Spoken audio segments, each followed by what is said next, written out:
No outro dia eu li uma matéria escrita pelo Lucas Mendes, que é o sujeito lá do programa Manhattan Connection, que era normalmente um sujeito inteligente, e ele falando de um compositor brasileiro que vive nos Estados Unidos, que tinha composto uma ópera e que não estava conseguindo encenar nem gravar a ópera dele de maneira alguma. Isso dava a ideia de que era um gênio incompreendido, o sujeito. E diz que o indivíduo também compunha algumas músicas mais populares, num estilo que ele dizia ser o do velho Luiz Gonzaga, o rei do Baião, né? E ele dava lá a letra de uma das músicas. Quando eu li a letra, eu fiquei absolutamente passado, de tão idiota que era a coisa, porque a música chamava Cheiro de Xereca, né? E o conteúdo... Bom, eu imagino que o Luiz Gonzaga poderia fazer alguma coisa tipo Cheiro de Xereca, mas ele faria alguma coisa engraçada e que teria algum sentido. O sentido total da letra é o seguinte: quando eu sinto o cheiro de xereca, eu fico excitado. Eu digo, raios, quem é que não sabe? Né? Isso, eu acho que, por exemplo, o meu cachorro, o Big Mac, tem exatamente essa mesma emoção. Eu não vejo nenhuma dificuldade em compreender uma coisa dessa, né? E não vejo sequer que uma letra de música popular deva ser composta para dizer uma coisa tão, né, assim, tão simplória, tão material, tão imediata, coisas que não é preciso dizer, né? Isso é a mesma coisa que você dizer, olha, o olho enxerga, o ouvido ouve, a língua sente gosto, e cheiro de xereca me provoca uma ereção flórica. Precisa dizer isso? Não precisa, todo mundo sabe.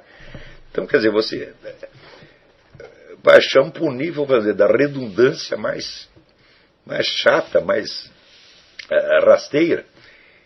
E isso assinala, vamos dizer, uma situação grave. Agora, não acho tão grave o sujeito compor essa porcaria, quanto um crítico ler e achar que aquilo é uma coisa notável.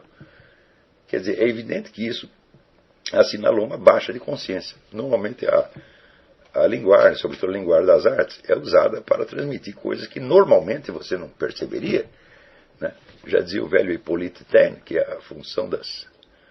Você lembra se foi Hippolyte Taine? Taine. Dizer que a literatura, ela existe para dizer aquilo que os simples fatos não dizem. Não é isso? Então quer dizer que, por exemplo, quando um romancista descreve uma situação, um diálogo e tal, é preciso que, vamos dizer, que nas entrelinhas esteja dito muito mais do que as próprias palavras do diálogo dizem. E justamente articular essas palavras de modo a revelar o que está por trás delas, essa é toda a arte. Agora, o que há por trás de uma emoção, né, tão primária, tão literal e direta como essa que é a musiquinha celebrada pelo Lucas Mendes, né, veiculava. Então nós estamos descendo. Quando você vê essa coisa toda de rap, de música popular, como é hoje em dia, ela é toda simplesmente expressão, de obviedades físicas imediatas, que normalmente, vamos dizer, nem uma criança precisa dizer, porque a criança sabe daquilo, né? Se dissesse que vamos dizer, o sujeito, quando sente cheiro de xereca, ele tem fome, eu digo, bom, aí seria uma coisa extraordinária, uma informação extraordinária, mas dizer que ele tem excitação sexual, mas o cheiro existe para isso mesmo, né? Entre os animais, né? O cio, tá aquela cachorrinha no cio, os outros são avisados, ficam tudo excitados, vão lá falar. É a coisa mais antiga e mais óbvia do mundo. E então você não tem mais, vamos dizer, um segundo plano por trás da linguagem. Normalmente a literatura tem vários planos, quer dizer, você pega, sei lá, uma página de Goethe, o Marcel Proust, o Dostoiévski, você pega camadas e camadas e camadas de sentido que vão, né, às vezes vão até infinito. Quando você lê, sei lá, lê a primeira linha do primeiro terceto lá da Divina Comédia de Dante, escreveram-se volumes e volumes e volumes, né, para explicar o que o Dante quer dizer com o meio do caminho, o que é a selva oscura, o que é o estar perdido, etc, etc. Né? O verso de Camões transforma seu amador na coisa amada. Digo, isso aí dá muito pano para manga. Agora, você pega a letra do sujeito e fala, como é que vamos fazer uma hermenêutica deste treco aqui? Não é hermenêutica, é esta frase quer dizer esta frase. E Não há mais nada que acrescentar, e essa frase mesmo diz muito pouco, né? É como se dissesse, olha, os fósforos acendem, né? E assim por diante, o carro não anda sem gasolina. São informações dessa ordem. Isso é tudo que se consegue dizer em português. Então nós temos que, a primeira função de uma elite intelectual é restaurar a língua portuguesa. Essa restauração não acontecerá se nós não começarmos pelo essencial, que é a restauração do sistema de verbos. A língua portuguesa no Brasil é a única que na história do Ocidente perdeu duas pessoas verbais. Perdeu a segunda pessoa do singular e a segunda pessoa do plural, obrigando-nos então a rodeios, né, para distinguir se você está falando da própria pessoa que está na sua frente ou de um terceiro. Porque se nós não temos o tu e o vós, acabou a possibilidade de comunicação. Então, você começa a apelar, vamos dizer, para uma expressão indireta, né? O próprio você, vós me seja, é uma expressão indireta, é como se fosse vossa excelência. Quer dizer, você está falando não à pessoa, mas à excelência que você supõe que reside nela, e que é um terceiro personagem, né? Se eu chamo o Lula de vossa excelência, eu não estou me referindo à pessoa dele, mas ao cargo que ele ocupa, que é um terceiro elemento na comunicação.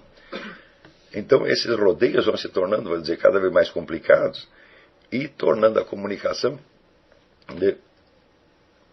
cada vez mais difícil, tá certo? Tanto que, viajando pelo mundo, você observa que em nenhum país a distância entre a linguagem formal, vamos dizer, de um discurso, de um livro, de um tratado científico, é tão distante da língua corrente como no Brasil.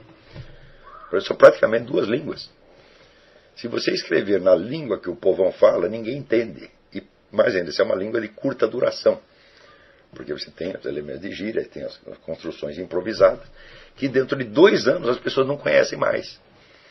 Por exemplo, você experimenta em pegar um exemplar do Pasquim, o jornal Pasquim, que nos anos 70 era, vamos dizer, a língua da juventude carioca. O Pasquim hoje se tornou incompreensível. É mais fácil você ler Camilo Castelo Branco do que ler o Pasquim, porque aquela língua toda se perdeu. Quer dizer, a língua popular se transforma muito rapidamente. E não há um tempo de estabilizá-la na literatura. Então, resultado, a linguagem formal e a linguagem informal vão se distanciando,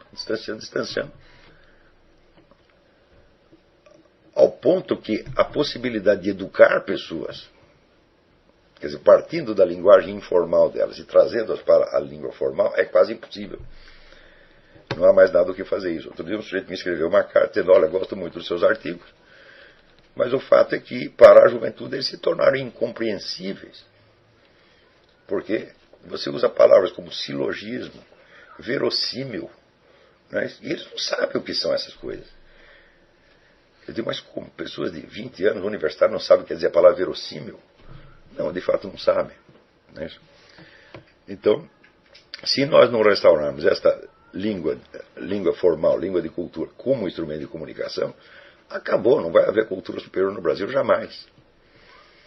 Ao passo que, se você observa que a língua popular, não digo a língua de certos grupos fechados, por exemplo, se você pega, sei lá, um grupo de jovens num determinado bairro, eles têm lá a sua comunicação, mas eles sabem que se eles forem para outro bairro, eles não podem falar do mesmo jeito, né? Senão não vão ser compreendidos.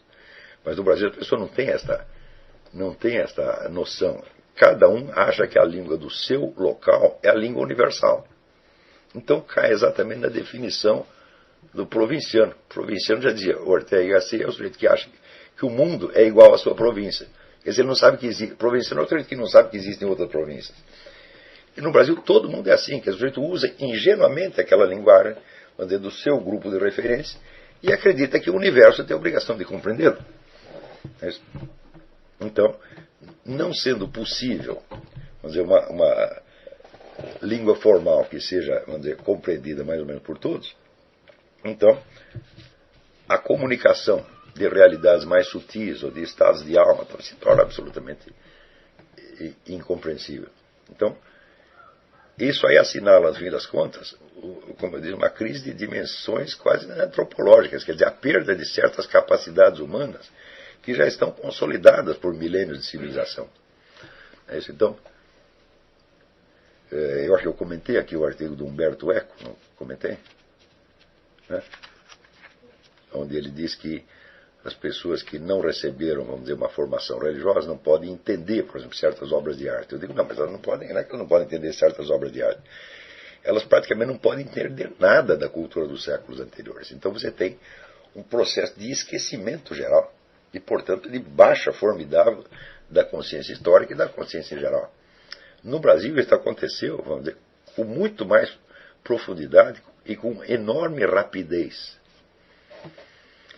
Se você observar, por exemplo, se você lê escritos brasileiros dos anos 40, eles já soam muito estranhos hoje. Muito, muito, muito. Quer dizer, e você não pode dizer que a mesma coisa aconteça nos Estados Unidos. Claro que o sujeito vai ler o livro de Dickens ou Henry Fielding, claro que ele vai sentir a diferença de tempo, mas ele mais ou menos sabe localizar de que época é que ele sabe distinguir a linguagem, digamos, do século XIX, do século XVIII, do século XVI. Né? E no Brasil ninguém tem mais isso. Quer dizer, um senso da história da língua, ninguém tem mais. Eu digo ninguém, eu estou falando pessoal universitário.